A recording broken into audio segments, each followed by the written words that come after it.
João Batista, o apóstolo precursor. Segundo a narração do Evangelho de Lucas, João Batista era filho dos sacerdotes Zacarias e Isabel, ou Elizabeth, prima de Maria, mãe de Jesus. João Batista nasceu na Judéia, 2 anos antes de Cristo, há 27 depois de Cristo. Foi um pregador judeu do início do século I, citado pelo historiador Flávio Joséfo e os autores dos 4 evangelhos da Bíblia.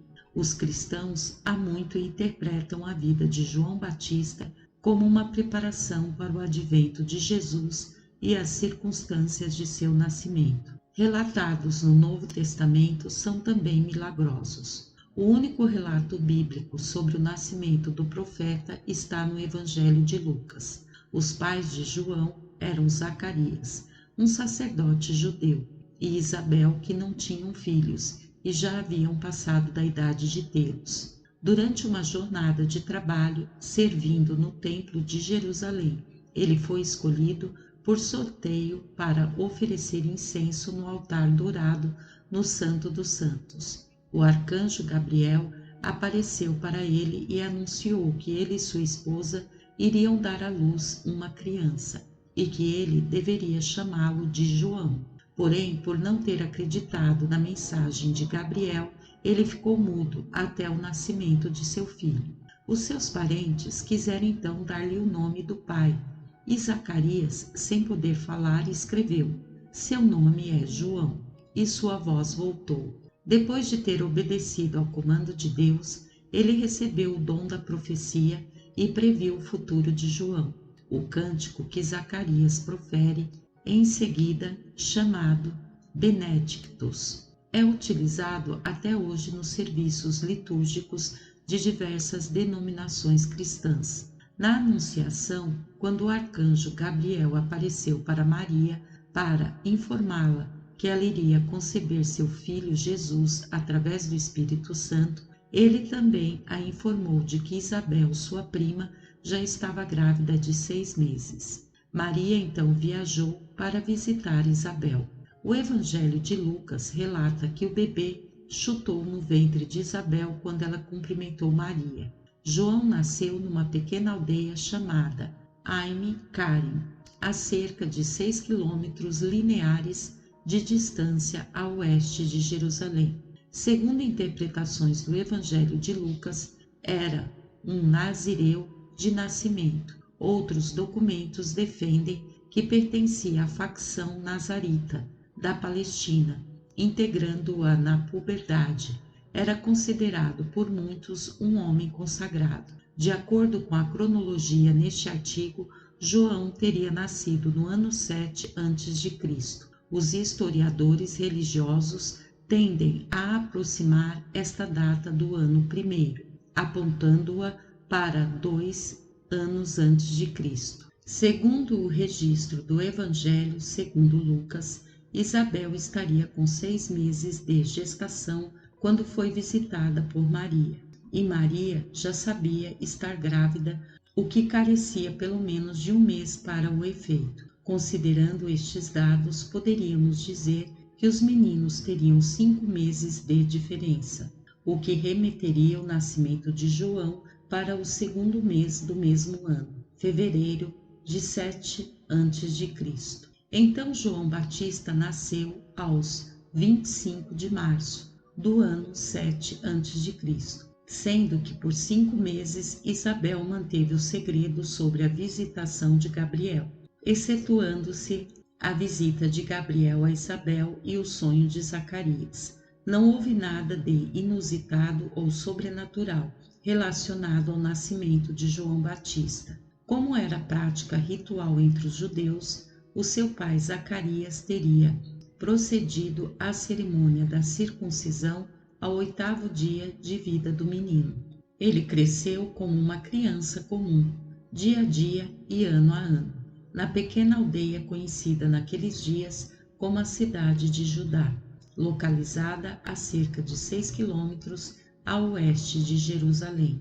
A sua educação foi grandemente influenciada pelas ações religiosas e pela vida no templo, uma vez que o seu pai era um sacerdote e a sua mãe pertencia a uma sociedade chamada as Filhas de Abraão, as quais cumpriam com determinados procedimentos importantes na sociedade religiosa da altura.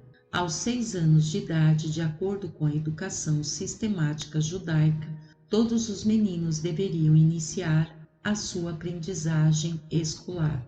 Em Judá não existia uma escola, pelo que terá sido seu pai e a sua mãe a ensiná-lo a ler e a escrever, e a instruí-lo nas atividades regulares. O acontecimento mais notável na primeira infância de João foi a visita, em companhia dos seus pais, a Jesus e a família de Nazaré. Essa visita ocorreu no mês de junho do primeiro ano antes de Cristo, quando ele tinha pouco mais de 6 anos de idade. Aos 14 anos, há uma mudança no ensino. Os meninos graduados nas escolas da sinagoga iniciam um novo ciclo na sua educação. Como não existia uma escola em Judá, os seus pais terão decidido levar João a Engede, atual Cumrã, com o fito de este ser iniciado na educação nazarita.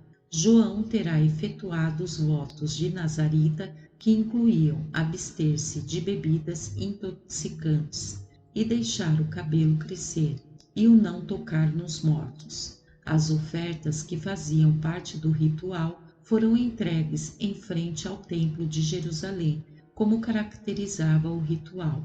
Engede era a sede ao sul da Irmandade Nazarita, situava-se perto do Mar Morto e era liderada por um homem reconhecido de nome Ebner.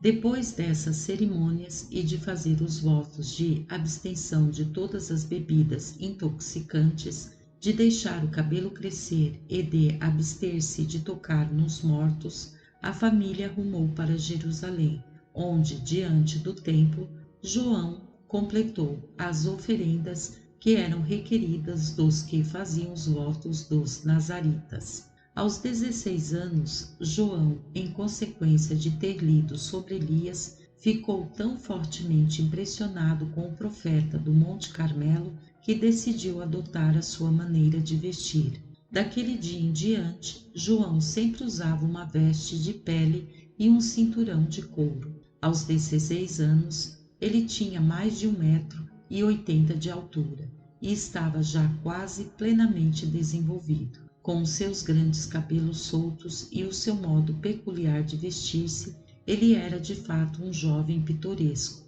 e seus pais esperavam grandes coisas do único filho deles, uma criança prometida e um nazarita para toda a vida. De Jerusalém, João retornou à sua casa para cuidar das ovelhas de seu pai e cresceu até virar um homem forte e de caráter nobre. Após uma doença de muitos meses, Zacarias morreu em julho, no ano 12 depois de Cristo, quando João tinha um pouco mais de 18 anos. Essa foi uma época de grande embaraço para João, pois o voto nazarita o proibia de ter contato com os mortos, ainda que da própria família. Embora João estivesse empenhado em cumprir as restrições do seu voto a respeito da contaminação por meio dos mortos, ele duvidava que tivesse sido totalmente obediente às exigências da ordem nazarita. Portanto, depois que o seu pai tinha sido enterrado, ele foi a Jerusalém, onde, no nicho nazarita da Praça das Mulheres, ele ofereceu os sacrifícios necessários para sua purificação. Em setembro desse ano, Isabel e João fizeram uma viagem a Nazaré para visitar Maria e Jesus. João estava quase se decidindo a começar o trabalho da sua vida, quando foi exortado, não apenas pelas palavras de Jesus, mas também pelo seu exemplo, a retornar à sua casa, tomar conta da sua mãe e esperar pela chegada da hora do Pai. Após despedir-se de Jesus e Maria, no fim da agradável visita, João não viu Jesus de novo, até o evento do seu batismo no Jordão. Em 17 de agosto do ano 22 depois de Cristo, quando João tinha 28 anos, sua mãe subitamente faleceu e foi sepultada em Hebrom. Os amigos de Israel, sabendo das restrições nazaritas a respeito do contato com os mortos, ainda que na própria família, fizeram todos os arranjos para o enterro de Isabel, antes de mandarem buscar João. João ofereceu todos os seus bens de família à Irmandade Nazarita e aliviou-se de todas as responsabilidades sociais, iniciando a sua preparação para aquele que se tornou um objetivo de vida: pregar aos gentios e admoestar os judeus, anunciando a proximidade de um Messias que estabeleceria o reino do céu. Ao retornar a Engede, após o funeral da sua mãe, entregou seus rebanhos à confraria e afastou-se do mundo exterior para jejuar e orar. João conhecia apenas os velhos métodos de aproximar-se da divindade. Ele conhecia apenas os registros como os de Elias, Samuel e Daniel. Elias era o seu ideal de profeta. Elias havia sido o primeiro dos mestres de Israel a ser considerado um profeta, e João verdadeiramente acreditava que devia ser ele próprio o último dessa longa e ilustre linhagem de mensageiros dos céus. A profecia aponta para a obra de preparo feito por João. Ele é a voz do deserto clamando: preparai o caminho do Senhor. Isaías 40, versículo 3. Malaquias disse que João haveria de preparar o caminho diante do Senhor.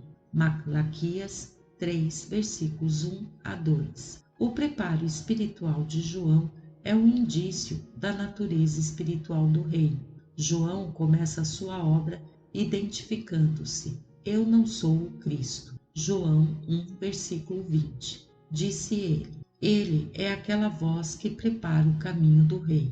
João 1, 23. Um anjo resumiu a obra de João: irá diante do Senhor no espírito e poder de Elias, para converter os corações dos pais aos filhos, converter os desobedientes à prudência dos justos e habilitar para o Senhor um povo preparado. Lucas 1, versículo 17. Por 2 anos e meio, João viveu em Engede e persuadiu a maioria da confraria de que o fim da idade estava bem próximo, de que o reino do céu estava para se mostrar.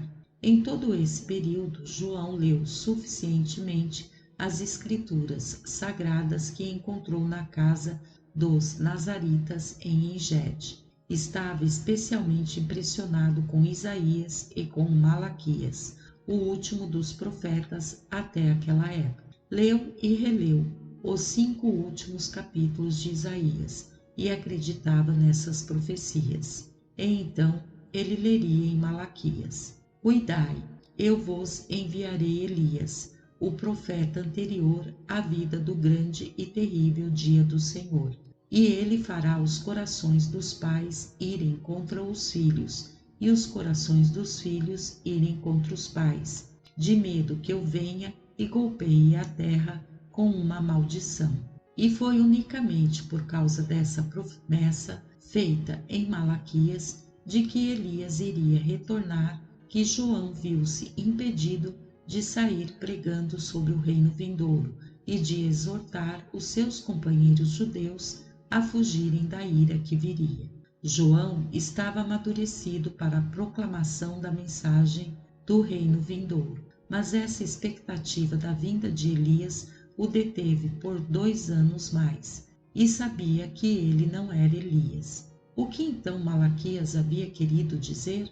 A profecia seria literal ou figurada?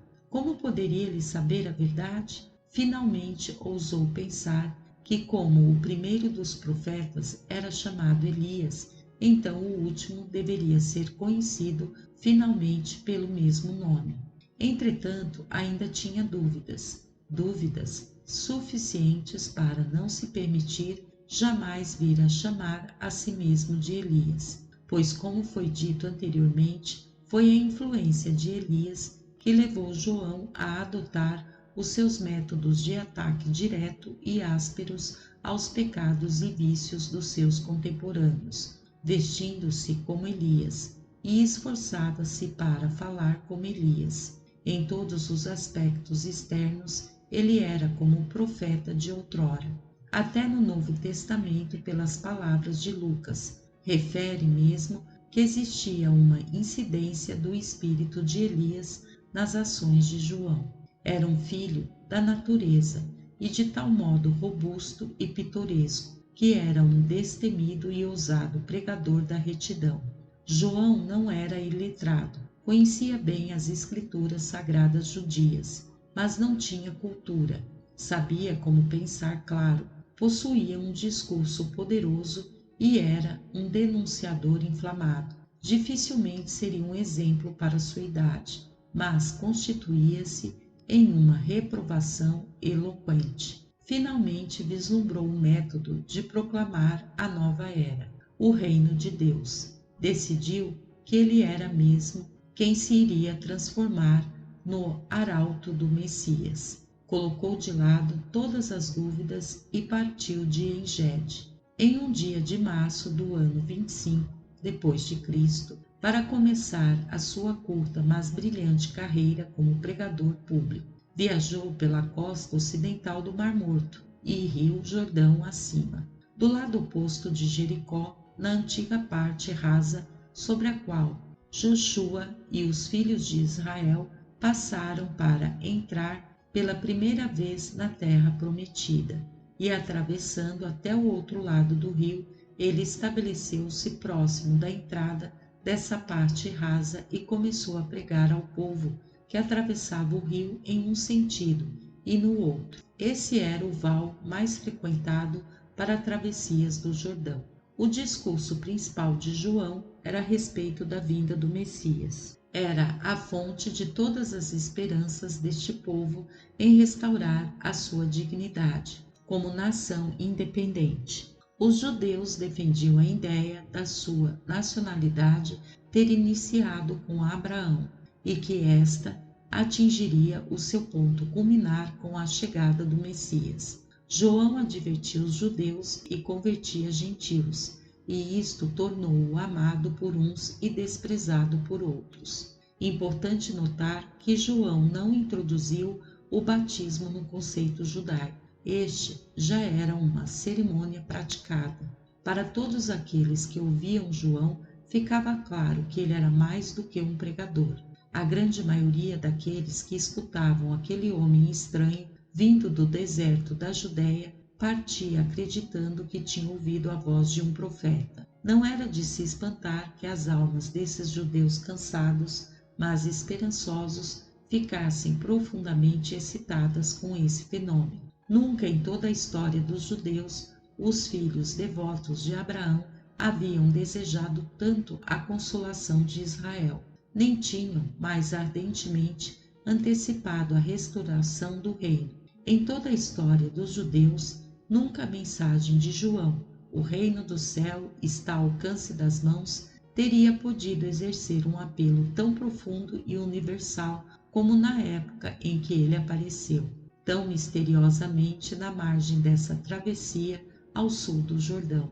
Ele batizava todos os seus crentes no Jordão para a remissão dos seus pecados. Embora o batismo não fosse uma cerimônia nova entre os judeus, eles nunca tinham visto o batismo ser feito como João o realizava agora. Havia muito que vinha sendo uma prática batizar assim os prosélitos gentios, para admiti-los na comunidade da parte externa da praça do templo, mas nunca tinha sido pedido aos judeus, eles próprios, que se submetessem ao batismo do arrependimento. Apenas de 15 meses foi o período desde a época em que João começara a pregar e a batizar, até sua detenção e a sua prisão, instigadas por Herodes Antipas. Mas nesse curto período de tempo, ele pôde batizar bem mais de 100.000 penitentes. João pregou por 4 meses no Val de Betânia, antes de partir para o norte, subindo o Jordão. Dezenas de milhares de ouvintes, alguns apenas curiosos, mas muitos sinceros e sérios vieram para ouvi-lo de todas as partes da Judéia, da Pireia e de Samaria. Alguns vieram até mesmo da Galiléia. Em maio desse ano, enquanto ele ainda se detinha no val de Betânia, os sacerdotes e os levitas enviaram uma delegação para inquirir de João se ele pretendia ser o Messias, e com a autoridade de quem ele pregava. A esses inquisidores, João respondeu com estas palavras: Ide e dizei aos vossos senhores que vós escutastes a voz de alguém que grita no deserto, como anunciou o profeta ao dizer: Preparai o caminho do Senhor, fazei uma estrada plana e reta até o nosso Deus. Cada vale deverá ser preenchido, cada monte e colina deverão ser cortados. O chão acidentado deverá tornar-se plano, enquanto os locais encrespados devem tornar-se um vale plano, e toda a carne verá a salvação de Deus. João era um pregador heróico, mas sem tato. Um dia, quando ele estava pregando e batizando na margem ocidental do Jordão, um grupo de fariseus e alguns saduceus destacaram-se e apresentaram-se para o batismo. Antes de levá-los até a água, João, dirigindo-se coletivamente a eles, disse: Quem vos avisou para partir, como víboras diante do fogo, da ira que virá? Eu batizarei a vós, mas vos previno que vos será necessário produzir os frutos do arrependimento sincero, se quiserdes receber a remissão dos vossos pecados. Não é suficiente dizer-me que Abraão é o vosso pai. Eu declaro que, dessas 12 pedras aqui diante de vós, Deus pode fazer surgir filhos dignos para Abraão. E agora mesmo, o machado já está derrubando as árvores até as suas raízes. Cada árvore que não dá bom fruto está destinada a ser cortada e jogada ao fogo. As 12 pedras às quais se referia eram as célebres pedras do memorial levantado por Josué para comemorar a travessia das 12 tribos. Nesse mesmo ponto, quando eles entraram pela primeira vez na terra prometida, João deu aulas aos seus discípulos e durante essas aulas ele os instruía sobre os detalhes da nova vida e esforçava-se para responder às suas inúmeras perguntas. Aconselhou aos educadores ensinar sobre o Espírito tanto quanto sobre as letras da lei. Ele ensinou os ricos a alimentar os pobres. Aos coletores de impostos ele disse: extorquir não mais do que o que vos é devido. Aos soldados ele disse: não cometais a violência e não arrecadeis nada de modo indevido. Contentai-vos com os vossos soldos. E ao mesmo tempo a todos aconselhava: preparai-vos para o fim das idades. O reino do céu está ao alcance das mãos. Pessoalmente, para João, o batismo de Jesus terá sido seu auge experiencial. João terá ficado admirado por Jesus se ter proposto para o batismo. Esta experiência motivou a sua fé e o seu ministério adiante. João batizava em Pela, quando Jesus se aproximou na margem do rio Jordão. A síntese bíblica do acontecimento é resumida, mas denota alguns fatores fundamentais no sentimento da experiência de João. Nesta altura, João encontrava-se no auge das suas pregações. Teria já entre 25 a 30 discípulos e batizava judeus e gentios arrependidos. Neste tempo, os judeus acreditavam que Deus castigava não só os iníquos, mas as suas gerações descendentes. Eles acreditavam que apenas um judeu poderia ser o culpado do castigo de toda a nação. O batismo, para muitos dos judeus, não era o resultado de um arrependimento pessoal. O trabalho de João progredia. Os relatos bíblicos contam a história da voz que se ouviu quando João batizou Jesus, dizendo: Este é o meu Filho amado, no qual ponho toda a minha complacências. Refere que uma pomba esvoaçou sobre os dois personagens dentro do rio e relacionam essa ave com uma manifestação do Espírito Santo. Este acontecimento, sem qualquer repetição histórica, tem servido por base a imensas doutrinas religiosas. Em dezembro do ano 25 depois de Cristo, quando João chegou à vizinhança de Pela, na sua caminhada Jordão acima, o seu renome havia sido espalhado por toda a Palestina e o seu trabalho transformara-se no principal assunto da conversa em todas as cidades em torno do lago da Galileia. Jesus havia falado favoravelmente à mensagem de João, e isso havia levado muitos de Cafarnaum a aderir ao culto do arrependimento e do batismo de João. Tiago e João, os pescadores, filhos de Zebedeu, haviam ido até lá em dezembro, pouco depois de João ter assumido a sua postura de pregador perto de Pela, a fim de se oferecerem para o batismo. Eles iam ver João uma vez por semana e traziam de volta a Jesus notícias frescas e de primeira mão sobre o trabalho do evangelista. Tiago e Judas, irmãos de Jesus, haviam falado em ir até João para o batismo, e agora que Judas tinha vindo a Cafarnaum para os ofícios de sábado, ambos, ele e Tiago, depois de ouvirem o discurso de Jesus na sinagoga, decidiram aconselhar-se com ele a respeito dos seus planos. Isso foi no sábado à noite, aos 12 de janeiro do ano 26 depois de Cristo. Jesus pediu a eles que adiassem a conversa até o dia seguinte, quando ele iria dar-lhes a sua resposta. Jesus dormiu pouquíssimo naquela noite, ficando em comunhão íntima com o Pai nos céus, e preparara tudo para almoçar com seus irmãos e para aconselhá-los a respeito do batismo de João. Naquela manhã de domingo, Jesus estava trabalhando, como de costume, na marcenaria dos barcos. Tiago e Judas haviam chegado com almoço e estavam esperando por ele no depósito das madeiras, pois não era ainda a hora da pausa do meio-dia, e sabiam que Jesus era muito pontual nessas questões. Pouco antes do descanso do meio-dia, Jesus deixou de lado as suas ferramentas, tirou o seu avental de trabalho e simplesmente anunciou aos 3 que trabalhavam com ele: é chegada a minha hora. Ele foi até os seus irmãos, Tiago e Judas, e repetiu: a minha hora chegou, vamos até João. E então eles partiram imediatamente para Pela, comendo o almoço enquanto viajavam. Isso foi no domingo, 13 de janeiro. Eles pararam à noite no Vale do Jordão, e no dia seguinte chegaram no local em que João batizava, por volta do meio-dia. João mal havia começado a batizar os candidatos do dia.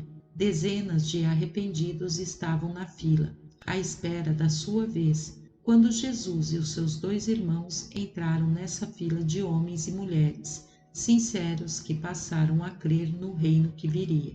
Segundo a pregação de João, ele tinha perguntado aos filhos de Zebedeu sobre Jesus e havia ouvido falar sobre as observações de Jesus a respeito da sua pregação, e estava dia após dia esperando vê-lo entrar em cena, mas não esperava acolhê-lo na fila dos candidatos ao batismo.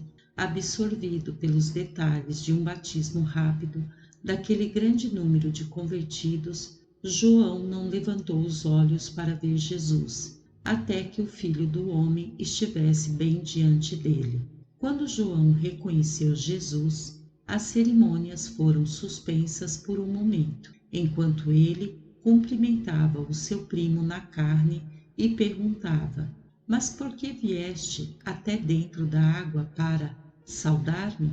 E Jesus respondeu: para submeter-me ao teu batismo.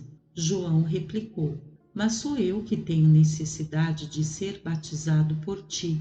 Por que vieste até a mim? E Jesus murmurou a João: sê tolerante comigo, agora, pois cabe a nós darmos esse exemplo aos meus irmãos que estão aqui comigo, e para que o povo possa saber que é chegada a minha hora. Havia um tom de autoridade e de ultimato final na voz de Jesus. João estava trêmulo de emoção no momento em que se preparou para batizar Jesus de Nazaré, no Jordão, ao meio-dia daquela segunda-feira, 14 de janeiro, no ano 26 depois de Cristo. Assim João batizou Jesus e seus 2 irmãos, Tiago e Judas. E quando João havia já batizado esses 3, ele dispensou os outros naquele dia, anunciando que ele iria reassumir os batismos no dia seguinte ao meio-dia.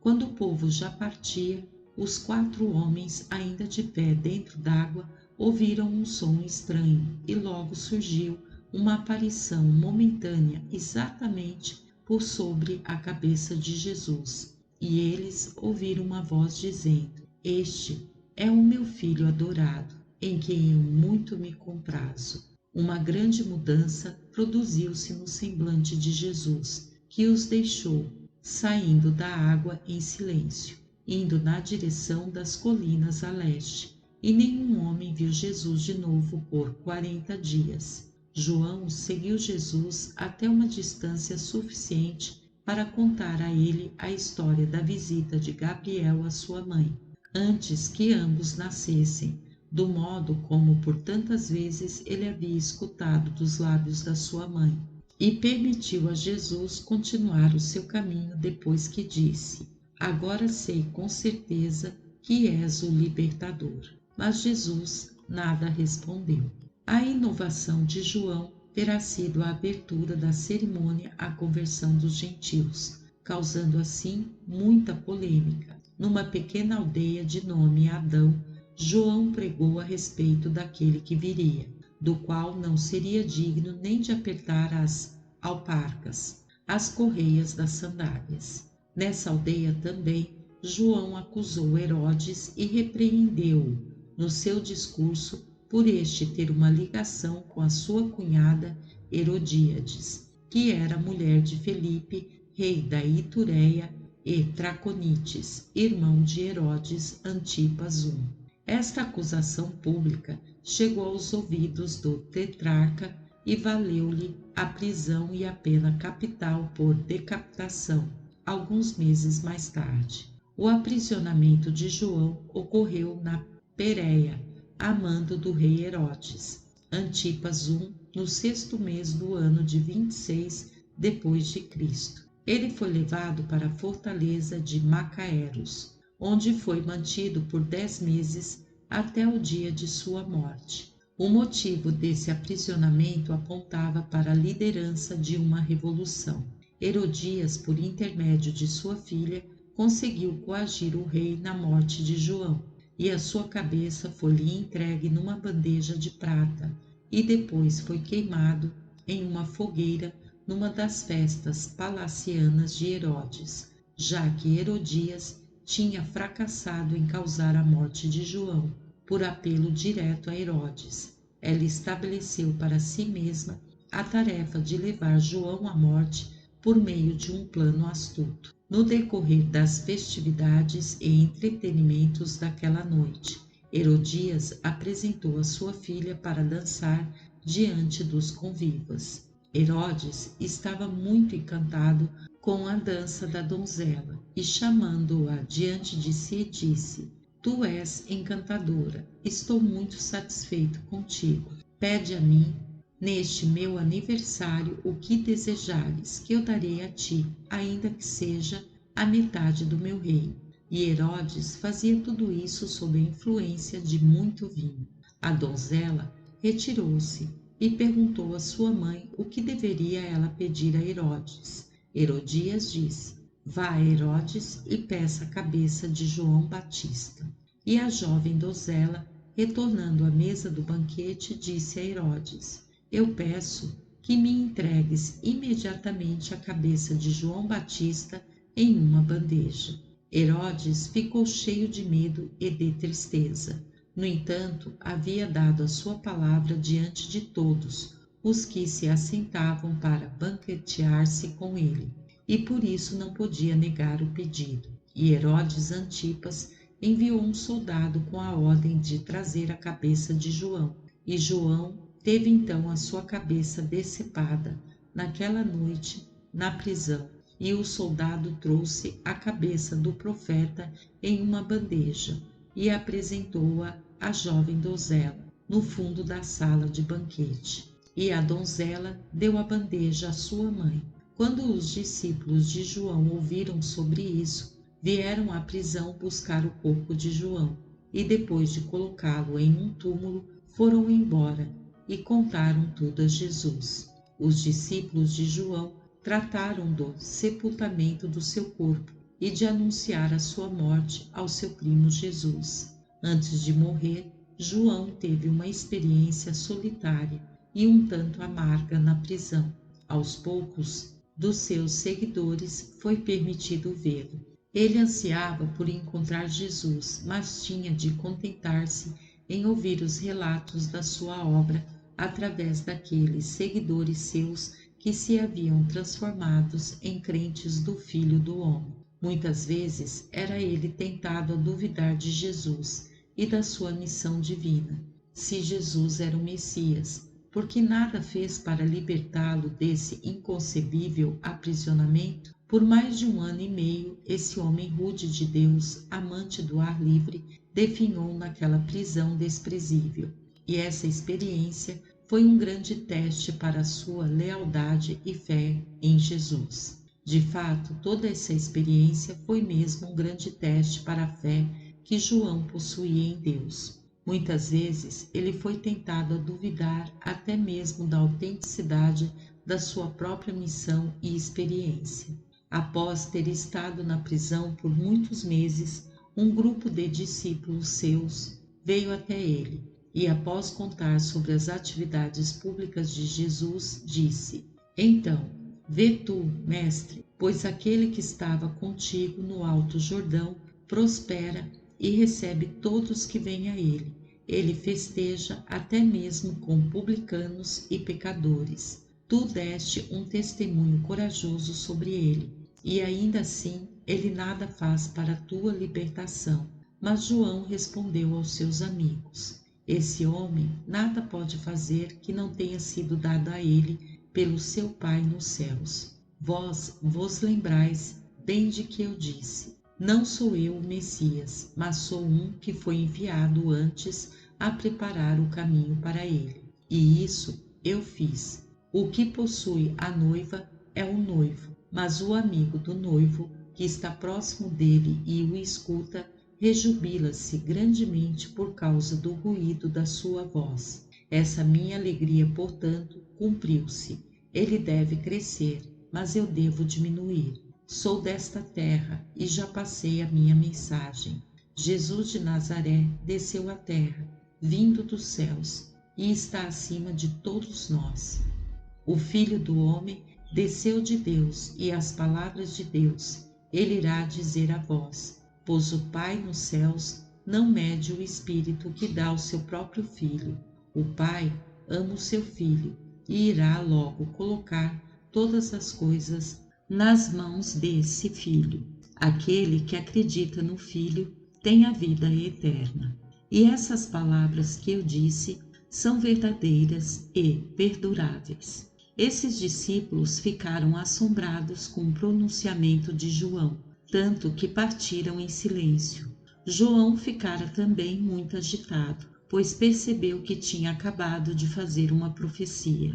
Nunca mais ele duvidou completamente da missão e da divindade de Jesus, mas foi um desapontamento sentido para João que Jesus não tivesse enviado a ele nenhuma palavra, que não tivesse vindo vê-lo e que não tivesse exercido nenhum dos seus grandes poderes para libertá-lo da prisão. Jesus, no entanto, sabia de tudo isso e, sendo assim, mantinha um grande amor por João, mas sendo agora conhecedor da sua natureza divina e sabendo plenamente das grandes coisas que estavam em preparação para João, quando ele partisse deste mundo, e também, sabendo que o trabalho de João na terra havia acabado, ele obrigou-se a não interferir na evolução natural da carreira do grande pregador-profeta. Essa longa espera na prisão estava tornando-se humanamente intolerável, uns poucos dias antes da sua morte. João novamente enviou mensageiros de confiança a Jesus, perguntando: o meu trabalho está feito? Por que me enlangueço na prisão? És verdadeiramente o Messias, ou devemos procurar outro? E quando esses 2 discípulos levaram essa mensagem a Jesus, o Filho do Homem respondeu: ide a João e dizei a ele que não me esqueci dele, e que ele deve suportar tudo isso também, pois o conveniente é que cumpramos tudo o que é reto. Dizei a João o que vós vistes e ouvistes, que as boas novas são pregadas aos pobres. E finalmente dizei ao amado precursor da minha missão na terra, que ele será abundantemente abençoado na idade que está para vir, se ele, de mim, não encontrar ocasião para duvidar e cair. E essa foi a última palavra que João recebeu de Jesus. E essa mensagem confortou-o grandemente, e muito fez para estabilizar a sua fé e para prepará-lo para o trágico fim da sua vida na carne, que veio pouco tempo depois dessa ocasião memorável. O dia de João é um dos mais antigos festivais do cristianismo, já aparecendo no Concílio de Agde, em 506 depois de Cristo, como um dos principais festivais da época, um feriado, e como o Natal era celebrado com 3 missas, uma pela manhã, uma ao meio-dia e outra no pôr do sol. O nascimento de João Batista no dia 24 de junho ocorre 3 meses depois da celebração da Anunciação, em 25 de março, e 6 meses antes do Natal, que celebra o nascimento de Jesus. Obviamente, o objetivo das festas não é marcar a data exata destes eventos, mas sim comemorá-los de forma interligada. O nascimento de João Batista é um feriado importante no calendário dos católicos, mantido pelas igrejas católicas, anglicana e luterana. No rito romano, ela é celebrada como uma solenidade desde 1970 e como uma festa de primeira classe na forma do rito vigente até 1962. Ela tem precedência sobre o domingo, se cair em um. As igrejas reformadas e igrejas livres dão menos proeminência para esta festa. A razão na doutrina católica é que João, como Jeremias e Maria, foi purificado do pecado original antes de seu nascimento, embora o nascimento de João não seja imaculado como no caso de Maria.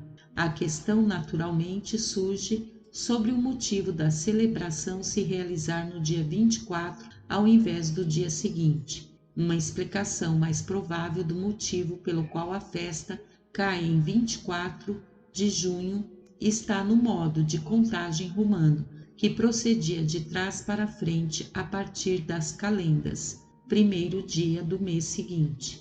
O Natal era o 8º dia das calendas de janeiro. Consequentemente, o nascimento de João foi colocado no 8º dia antes da calendas de julho. Porém, como junho tinha apenas 30 dias, a festa caiu finalmente no dia 24 de junho.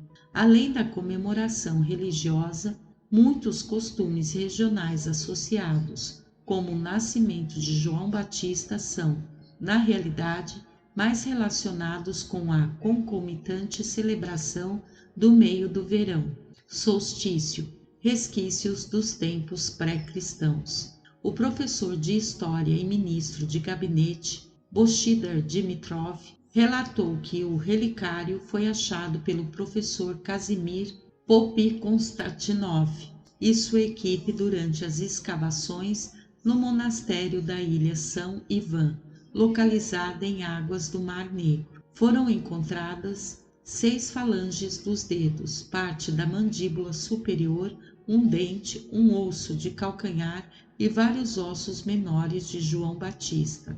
Indicou-se que este tem a forma de um sarcófago e está datado a começos do século V. A autenticidade das relíquias foi confirmada. O professor Pope Konstantinov afirmou que o valor do achado do relicário e da pequena caixa com inscrições em grego é enorme. Informou-se que as relíquias serão expostas na igreja de São Jorge da localidade turística costeira de Sossopol. Os arqueólogos búlgaros acreditam que os restos foram levados ao convento no século IV depois de Cristo, através de Constantinopla, hoje Istambul.